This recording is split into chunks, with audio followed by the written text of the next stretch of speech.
Sylvester. What? I left this girl on outside, not for you. Well, but it never meant to be a crime if I picked it up just to help my in-law. You and your humility. Save your breath. Let me see.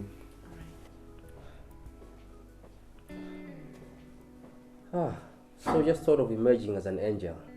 It's because I visualized you waiting for breakfast at the dining table and I had to be prompt. I opted to stay here so I'd be thinking upright.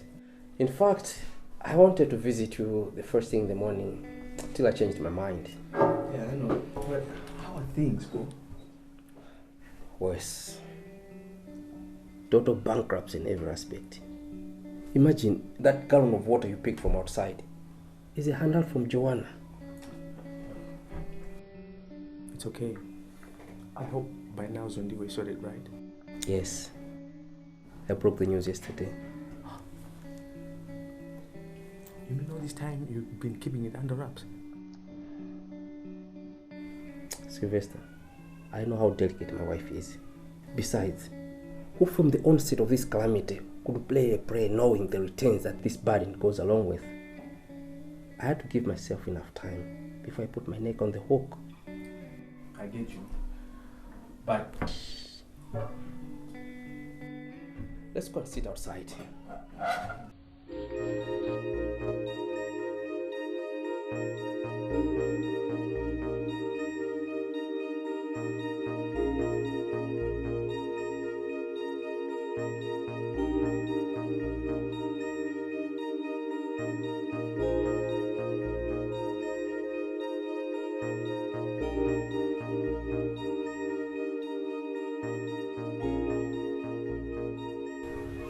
You see, Sylvester, when the thunder started striking at my place, I quickly alerted my sister.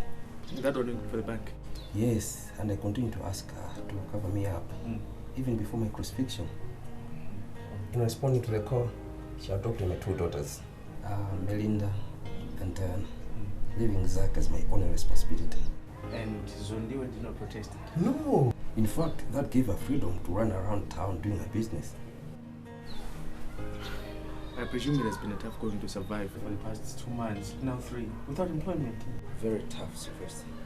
You know the shocks along which summary dismissal goes with. Arms, reliefs from friends had to keep us going up until I turned a loan shark. Hey, Paul, loan shark? But then was the right time for your wife to come in. Sylvester, how could I convince her? Considering the fact that I was still manning up, pretending all was well, where still all her money was spent on importing other consignments. That as I'm talking now, they're stuck in Dubai. Coronavirus issues. You see, I had a silent trip to New Delhi in India, and I've been there, coincidentally for the same 2 months that you've been swallowing the bitter pills. I came back, underwent a 14-day quarantine, and now here I am. I was moved quickly to come here and see you. I couldn't see a lot of messages that were pending the time I switched off my mobile lines during my silent trip. So I...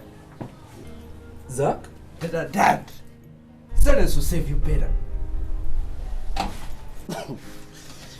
As if you don't know how embarrassing it is to be chased out of school in front of webcast chicks for failure to pay school fees by the supposed to be responsible father. Ah! Disgusting!